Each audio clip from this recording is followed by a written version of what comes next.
Boa noite, meu prezado irmão, boa noite, minha querida irmã. São 19 horas na bela cidade do Rio de Janeiro. Estamos iniciando a nossa transmissão ao vivo deste estudo bíblico das quartas-feiras, Igreja Presbiteriana de Madureira. Eu sou o pastor João Batista Borges, pastor da Igreja Presbiteriana de Madureira. E o assunto de hoje é o Deus professado versus o Deus funcional. Como habitualmente nós fazemos, nós iniciamos com uma oração para depois nós fazermos aquela definição de termos e tratarmos propriamente do assunto. Então, vamos iniciar com uma palavra de oração. Bondoso Deus, eterno Pai, estou agradecido a Deus de podermos iniciar este estudo da Tua Palavra, esse estudo bíblico, que já está na sua quarta semana, e agradecemos a Ti por esse espaço, por esse privilégio de compartilhar com os nossos irmãos que estão conectados agora um pouco do estudo da Tua Palavra. Desejamos, Senhor, que Tu nos ilumines, que cada um dos instantes desse estudo seja instante de crescimento tanto para mim quanto para os que me veem e ouvem. Em nome de Jesus Cristo oramos. Amém. Muito bem. O Deus professado versus o Deus funcional. E eu quero apresentar aqui as minhas bases de pesquisa. Começo com este livro da autoria de David Powlison, cujo título é Uma Nova Visão. Também, obviamente, a Escritura Sagrada. Você sabe que eu tenho várias Bíblias, né? Já disse para você que eu tenho várias Bíblias. Aliás, eu tenho 22 Bíblias.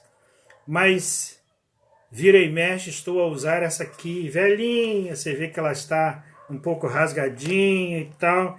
Mas o que você vai ver de interessante nessa Bíblia é que ela tem algumas anotações. Olha, você vê que há papeizinhos dentro dela mostrando histórias de aconselhamento, histórias de atendimento pastoral. Eu gosto muito dessa Bíblia e a conservo.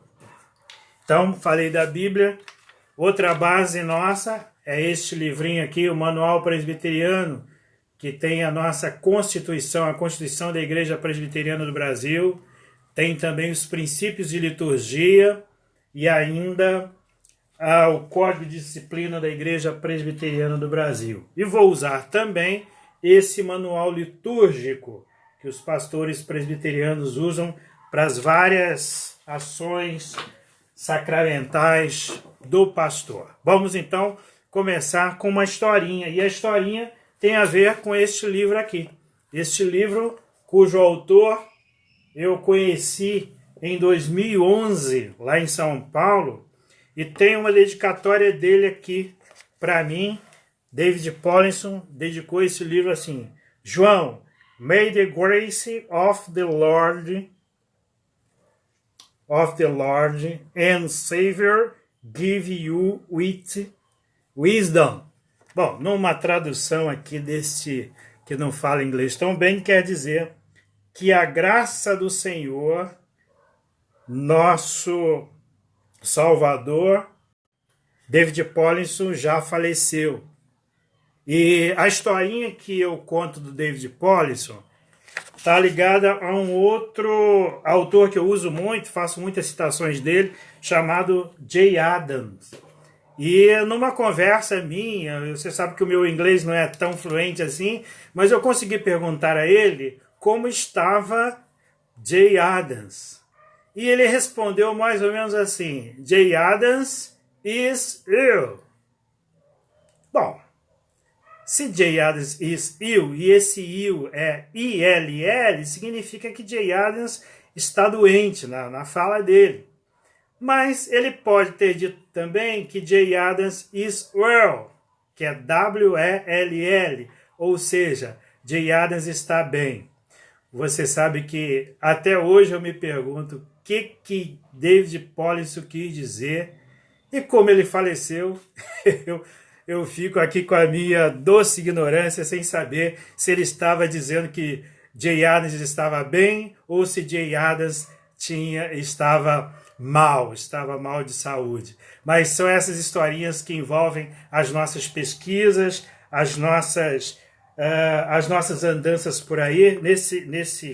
Nessa situação, eu estava no 5º Congresso Internacional de Ética, Cidadania e Psicologia e Cristianismo, Psicologia e Cristianismo, lá em São Paulo. Eu participava desse congresso, eu estava lá pelo seminário, nosso seminário teológico, reverendo Ashbel Green Simonton, e eu tive essa oportunidade de conhecer o David Pollitt. Eu vou usar muita obra dele nesse estudo. Bom, vamos então, passadas essas historinhas, vamos ao assunto propriamente dito. Deus professado versus Deus funcional.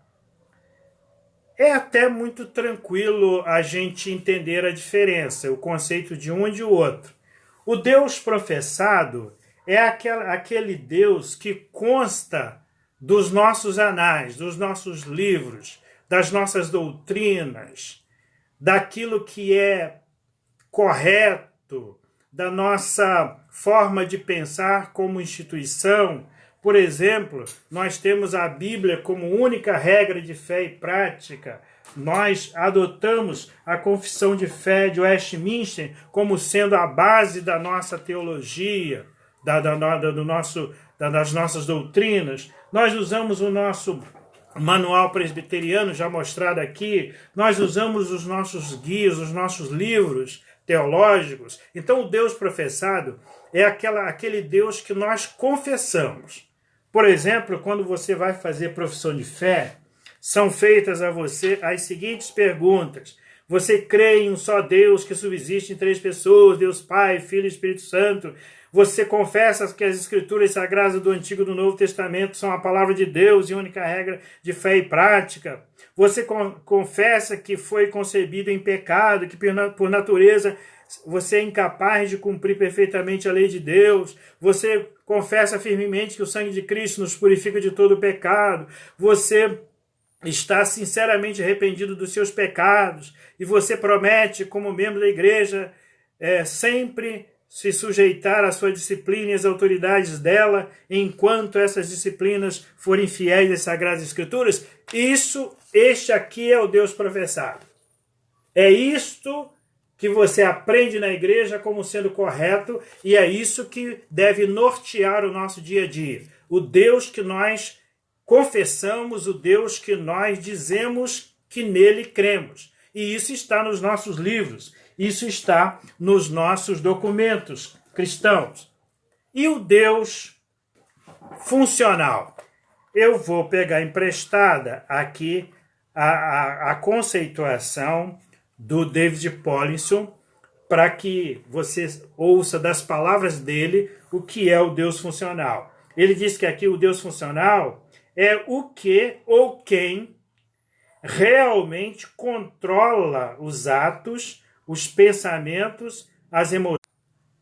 Me mandando mensagens pelo WhatsApp, eu peço não mandarem porque eu estou usando o celular para fazer essa transmissão. Quando você manda mensagem pelo WhatsApp, eu tenho que interromper para ali fechar a sua mensagem e acaba dando uma travada no vídeo. Então eu peço que neste momento, nos próximos minutos, você não me mande mensagem pelo WhatsApp. Tá combinado assim? Então vou repetir aqui a definição, o conceito que o David Pollitt dá de Deus funcional. Ele diz que o que ou quem realmente controla os atos, os pensamentos, as emoções, as atitudes, as memórias e presciência das pessoas. Se a gente fosse arredondar essa conversa toda aqui, é o seguinte: é o que a gente faz no dia a dia para resolver os nossos problemas mais imediatos. Nem sempre nós agimos como Deus quer.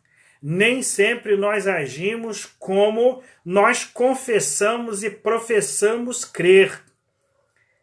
Normalmente, não vou afirmar aqui normalmente, porque eu estaria até fazendo um julgamento, mas há vários casos em que nós, em vez de agirmos de acordo com a palavra de Deus, de acordo com o que Deus quer, de acordo com o que nós aprendemos nas Escrituras, de acordo com o que nos é ensinado na igreja, nós damos um jeitinho, nós passamos por um outro caminho e temos uma solução que não é a divina, mas nossa.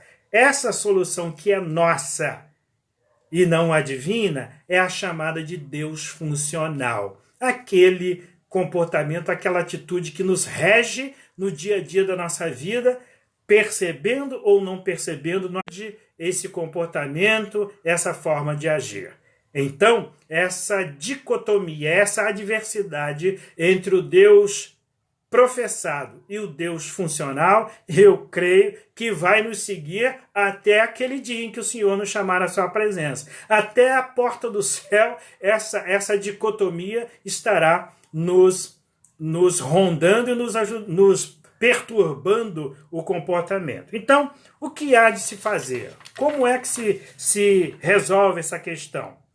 Bom, em primeiro lugar, eu quero apresentar a você um conceito que eu quero trabalhar com ele agora, que é o conceito de teorreferência, ou a nossa atitude deve ser uma atitude teorreferente. O que é isso? Teorreferente.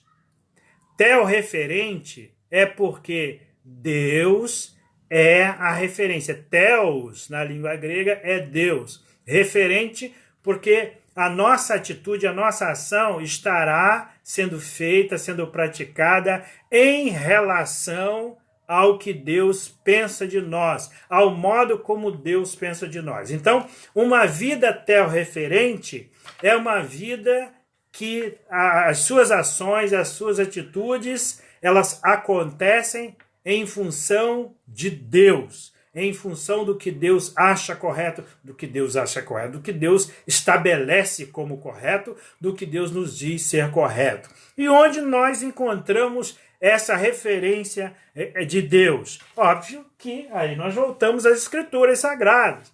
Onde eu devo saber o que Deus quer para mim, para que eu proceda de acordo com a vontade de Deus? A Escritura Sagrada. E quando eu cumpro a Escritura Sagrada, eu estou cumprindo aquele lado do Deus professado, aquilo que a minha denominação, que a minha visão cristã me diz para fazer, aquilo que a Bíblia diz para que eu faça, enfim, o modo correto do meu comportamento. Mas o que eu estou a analisar contigo aqui é a expressão Deus referente, ou seja, todos nós devemos referir as nossas atitudes, referir as nossas ações em consonância com a palavra de Deus, em consonância com o que Deus quer de cada um de nós. E é isso que nós devemos buscar. Agora, isso é contraposto pelo Deus funcional.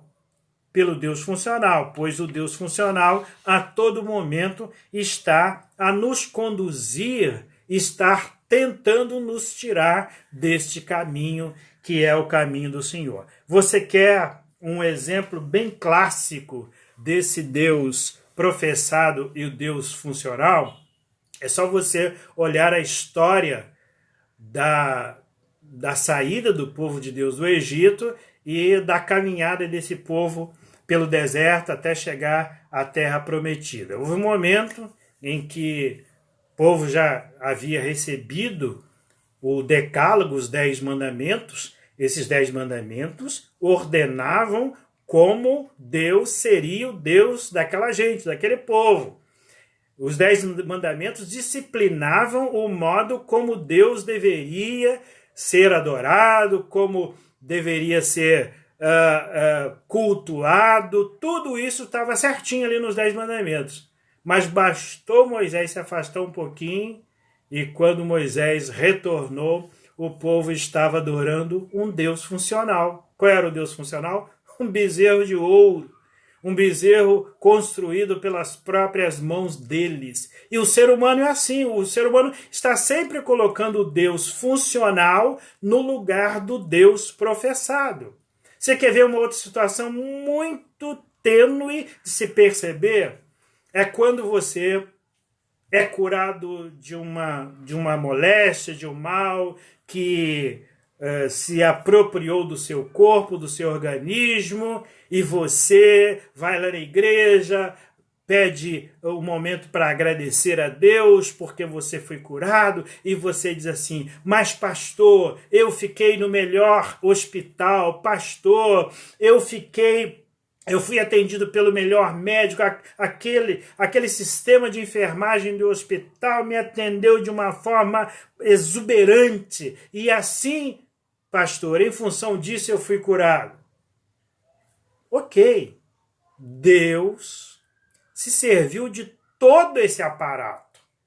Só que, muitas vezes, nós desviamos aquela ação para o bom hospital, para o bom médico, para o bom quadro de enfermeiros, mas não acreditamos, não damos o crédito a quem esse crédito merece, que é o Senhor nosso Deus. Foi Deus, nós devemos falar assim, foi Deus quem nos curou, servindo-se do hospital, servindo-se do corpo de enfermagem, servindo-se dos medicamentos, servindo-se dos médicos. Esta é a fala correta. Mas quantas vezes nós nos esquecemos de tributar a Deus a glória devida ao seu nome, como recomenda o Salmo 29. Então, essa dicotomia, Deus professado, Deus funcional, parece que uma está sempre digladiando, brigando com a outra. E é preciso que nós identifiquemos uma e outra e trilhemos o caminho correto. E como identificar?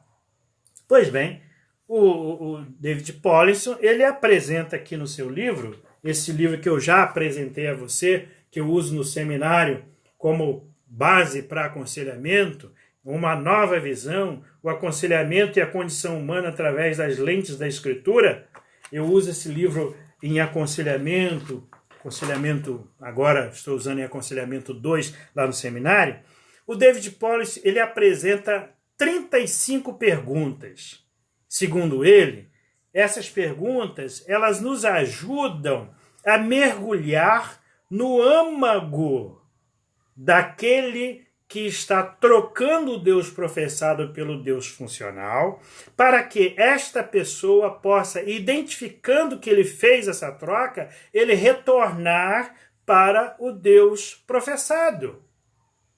E sabe qual a primeira pergunta? Eu não vou apresentar as 35 perguntas. Evidentemente que não haveria aqui condições de nós analisarmos essas 35 perguntas que são feitas aqui.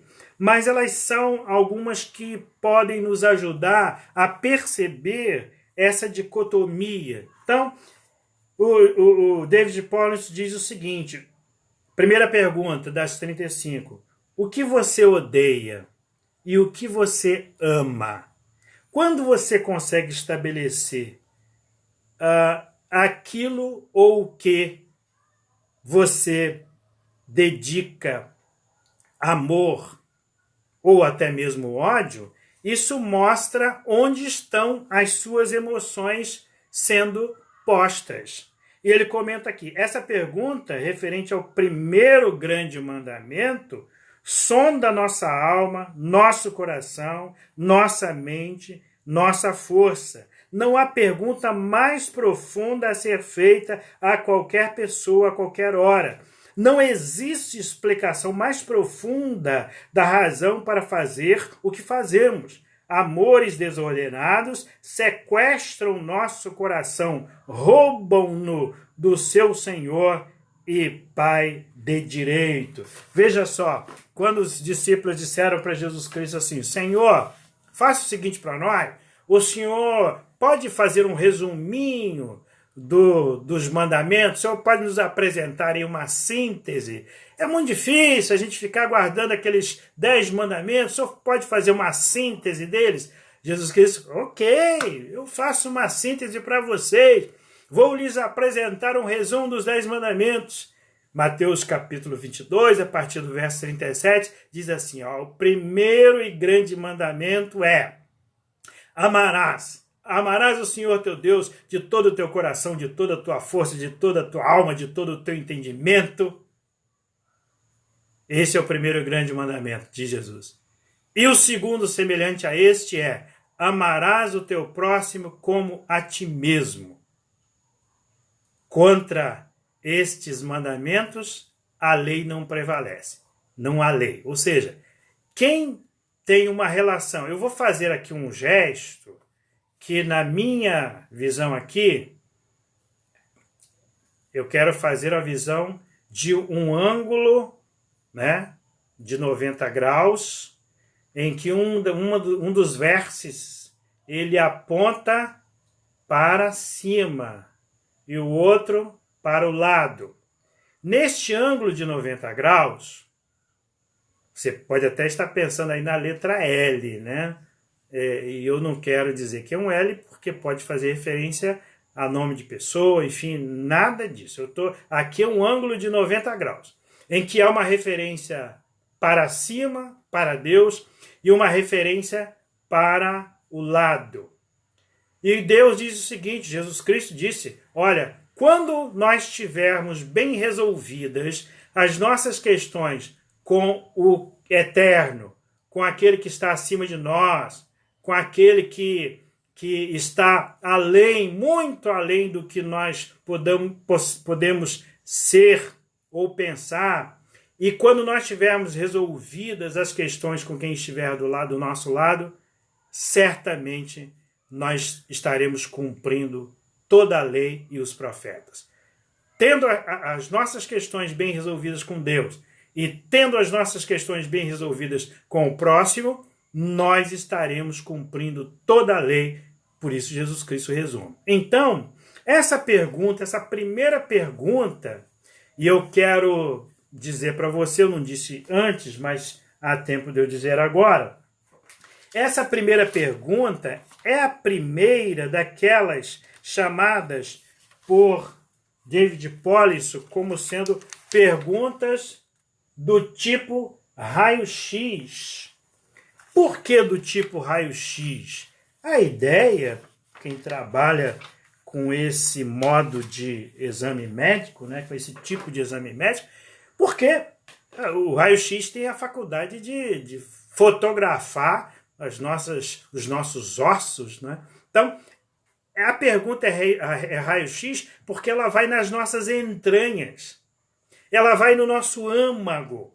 Quando nós somos capazes de dizer a quem nós devotamos amor, ou até mesmo a quem nós devotamos ódio, quem nós odiamos, nós estamos indo no âmago da nossa essência, aquilo que nos faz ter a vida motivada para agir, seja favorável, seja contra algo, mas quando nós conseguimos identificar o que amamos ou o que odiamos, nós começamos a entender o nosso coração. E aí, entendendo o nosso coração, nós procuramos perceber se esse coração está no caminho certo ou no caminho errado. E aí eu quero pensar com você 2 versículos da palavra de Deus, todos esses 2 versículos constantes do livro de Provérbios. O primeiro deles está no capítulo 23, verso 26. Diz assim: dá-me, filho meu, o teu coração, e os teus olhos se agradem dos meus caminhos. Dá-me, filho meu, o teu coração, e os teus olhos se agradem dos meus caminhos. E o capítulo 4, verso 23, que diz assim: sobre tudo que se deve guardar, guarda o teu coração, porque dele procedem as fontes da vida. Ora, o livro de Provérbios dizendo o seguinte, que o nosso coração, aliás, Provérbios também vai dizer que esse coração é enganoso, nós não sabemos perscrutar, ir no âmago, no fundo do nosso coração de uma forma verdadeira, nós não temos muito controle sobre as coisas que acontecem e se dão no nosso coração. Quantas pessoas agem sempre movidas por fortes emoções vindas do coração, e quantos erros cometem essas pessoas, não é verdade? Então esses dois textos bíblicos nos levam a perceber ou a entender que o nosso coração deve estar cativo à vontade de Deus. Nós devemos fazer aquilo que Deus estabelece para nós em sua palavra.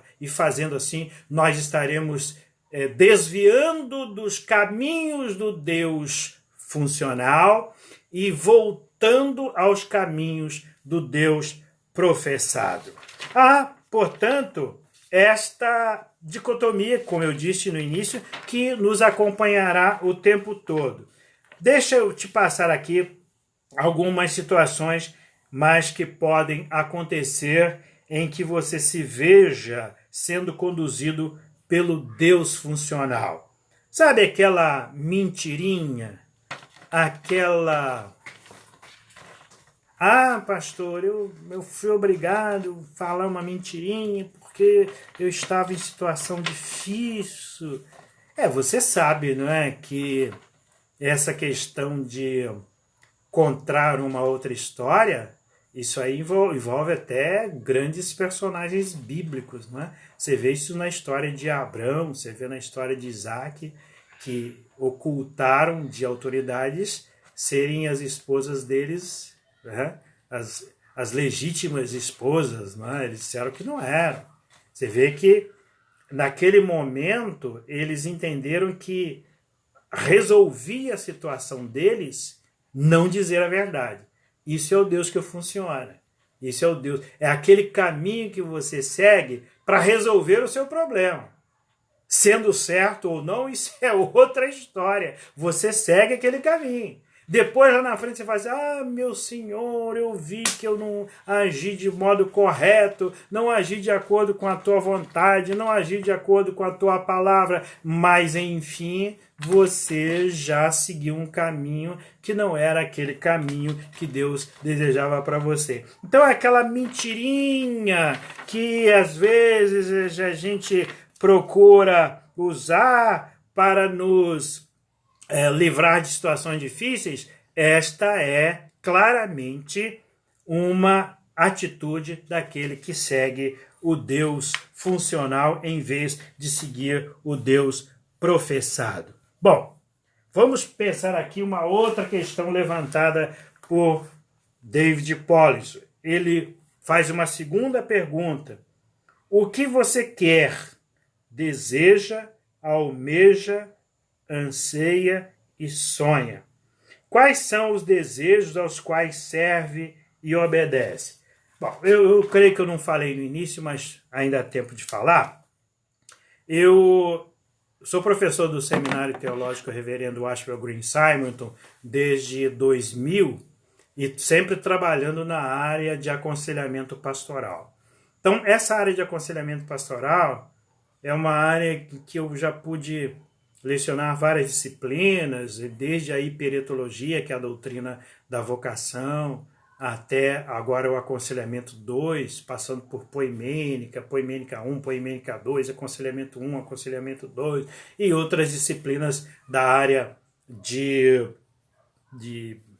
cultura geral, como técnicas de comunicação, oratória e metodologia da pesquisa científica. Bom, mas por que eu estou a dizer isso? Para dizer o seguinte, essa questão que eu levanto agora, ela é muito trabalhada em aconselhamento.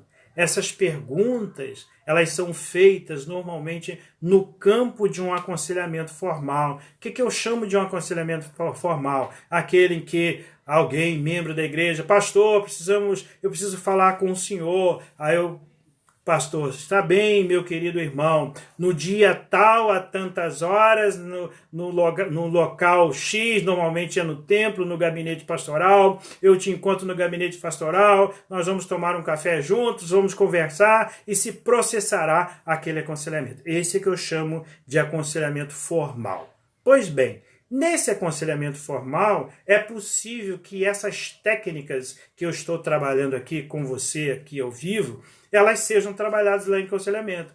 Mas você vê que elas podem ser utilizadas não somente no aconselhamento formal, mas no seu dia a dia. Porque no nosso dia a dia, nós estamos toda hora a trocar o Deus professado pelo Deus funcional. Você quer ver uma situação que eu te apresento agora? Você sabe perfeitamente que quando nós nos tornamos membros de uma igreja presbiteriana, nós somos orientados a viver de acordo com o artigo 14 da Constituição da Igreja Presbiteriana do Brasil. Sabe o que diz o artigo 14?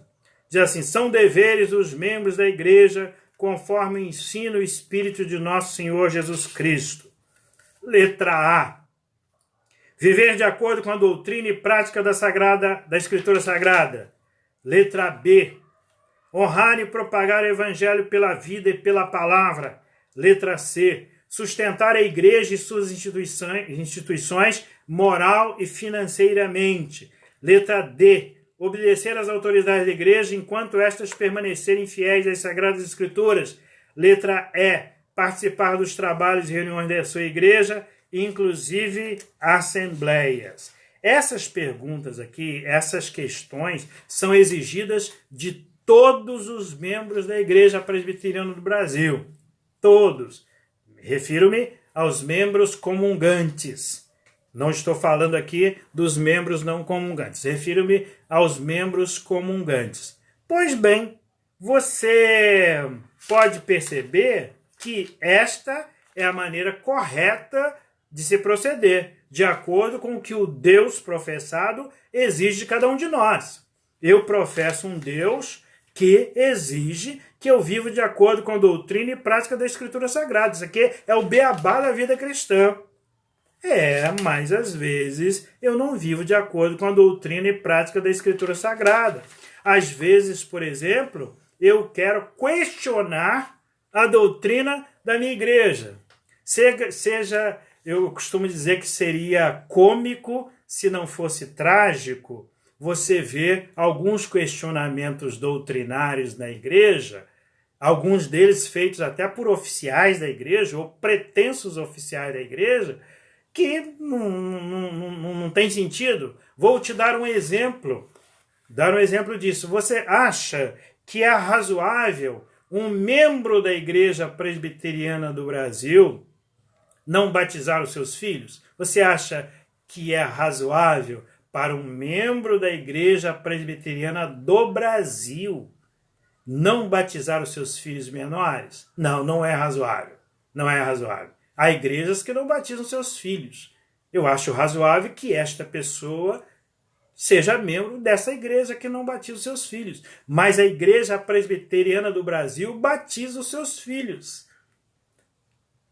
Evidentemente que isso está logo nesse primeiro, a linha A do artigo 14 da Constituição. Viver de acordo com a doutrina e prática da Escritura Sagrada.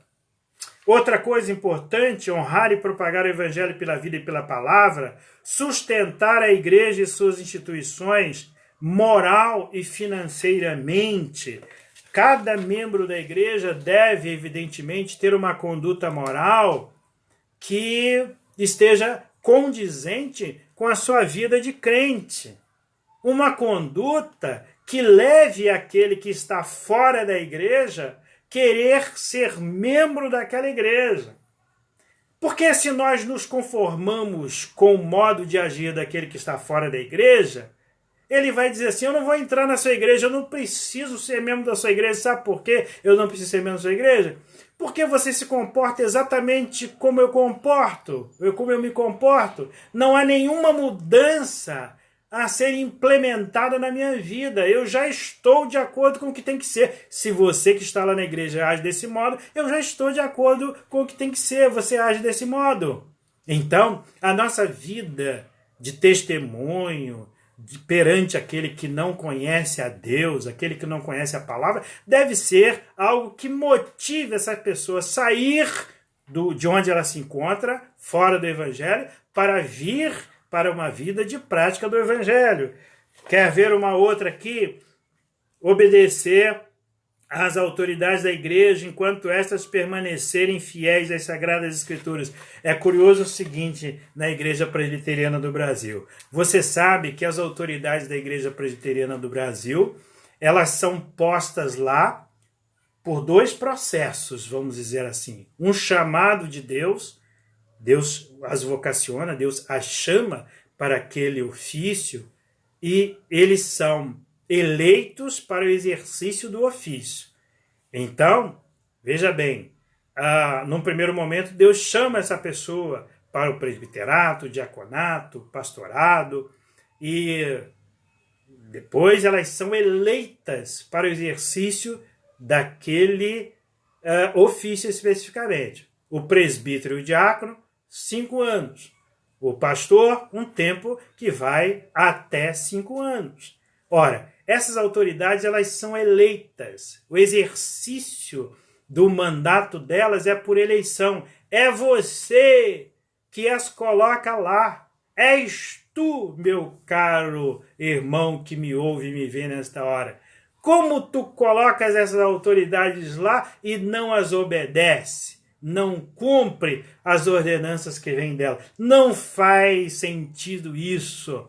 E diz o texto, evidentemente, da nossa Constituição, você deve obediência às autoridades da igreja enquanto essas autoridades permanecerem fiéis às Sagradas Escrituras. É claro, se você entender que elas estão fora das Escrituras, você deve apontar isso. Deve, quem sabe, até apresentar uma queixa ao conselho para que o conselho providencie a devida advertência, a devida punição até aquele oficial que esteja fora das doutrinas ou do cumprimento das Sagradas Escrituras. Mas, enquanto elas estiverem dentro das Sagradas Escrituras, você deve obedecê-las. Percebe que essa andança pelos caminhos do Deus funcional é muito fácil de andarmos pelos caminhos do Deus funcional, em vez de andarmos pelo caminho do Deus professado.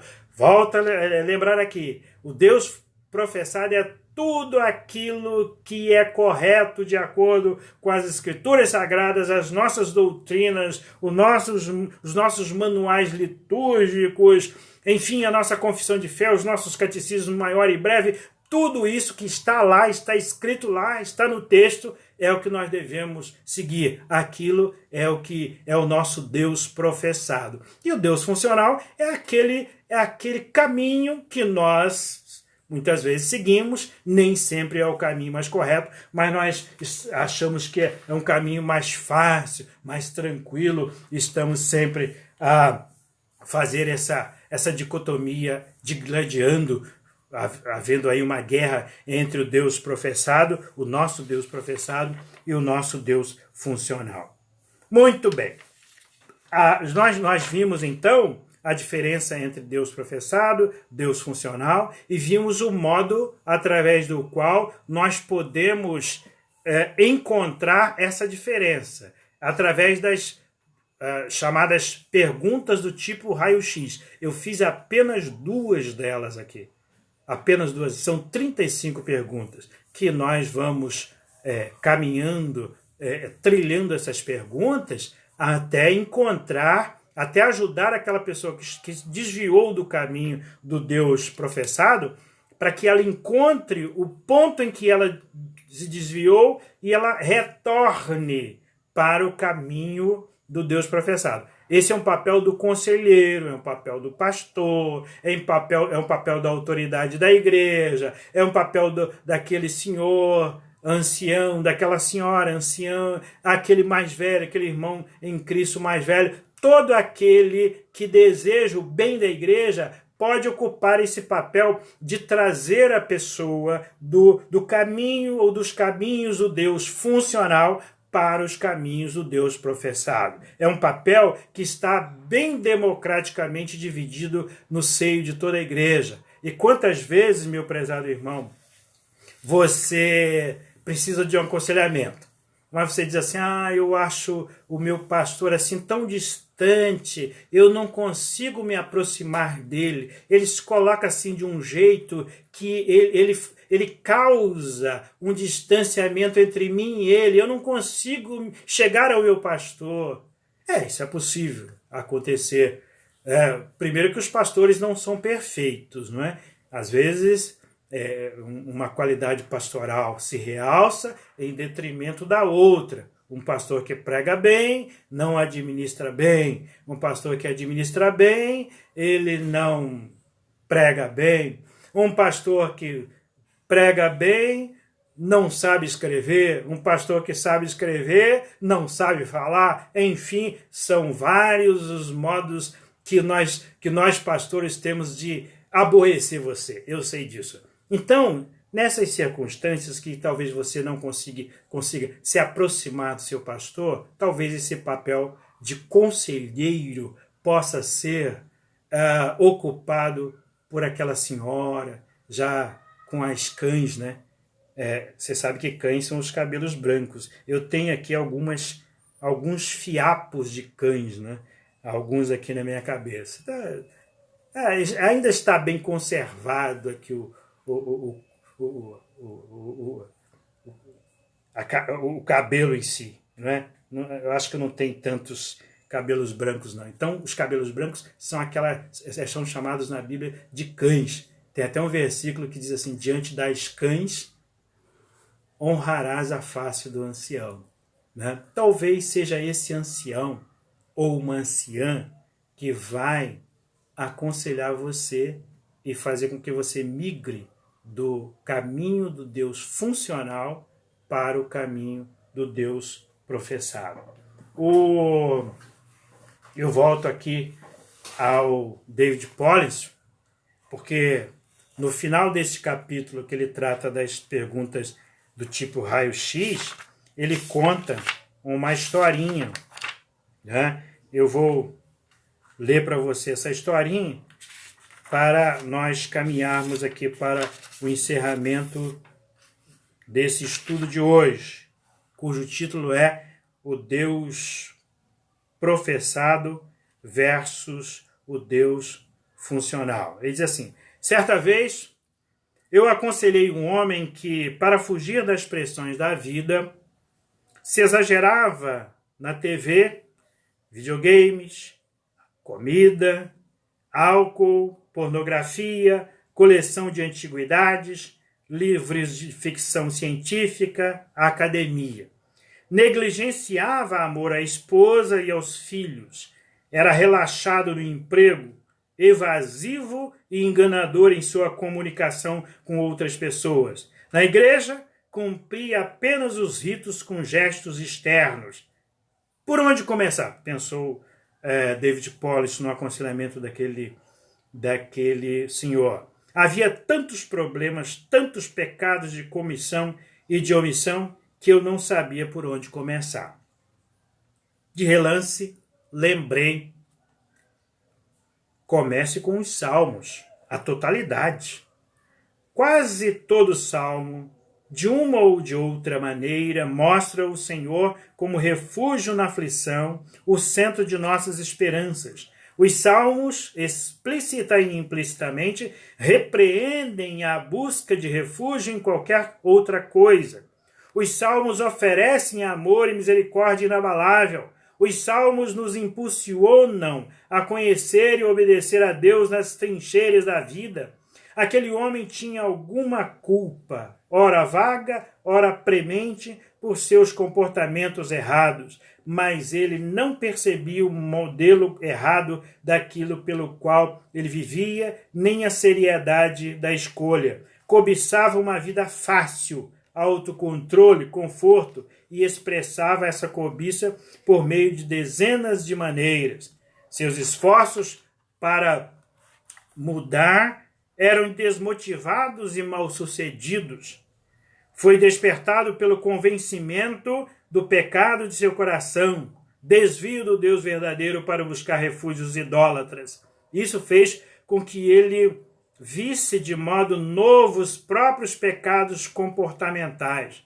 Começou a arder em seu interior a necessidade daquilo que Deus oferece, graça sobre graça, para uma vida de fé que opera através do amor. Quando as luzes se acenderam, para a consideração dos seus padrões, ele identificou pequenos truques para escapar, os quais nunca notara, e percebeu que estavam relacionados aos seus pecados maiores e mais visíveis: humor instável, falsos pretextos, autopiedade. No começo, quando ele estava envolto por brumas, Deus lhe parecia distante. À medida que avançávamos no processo, Deus lhe pareceu bem próximo, relevante e desejável. A graça de Cristo tornou-se imensamente real e necessária. Ele foi motivado a transformações práticas, a enfrentar pressões e responsabilidades, aprender a amar o próximo, tudo para a glória de Deus. Graciosamente, Deus lhe expôs os motivos de seu coração e essa percepção levou-o a uma gloriosa transformação. Você vê que quando alguém está fora do caminho, é preciso que alguém que está no caminho traga essa pessoa de volta para o caminho. Essa caminhada do caminho do Deus funcional para o caminho do Deus professado, essa caminhada precisa ser feita. E essa caminhada pode ser estimulada por um líder espiritual, por um pai, mãe, um professor de escola dominical, um irmão mais velho na fé. Não necessariamente somente o pastor pode fazer isso. O pastor, ele tem a primazia, ele deve fazer.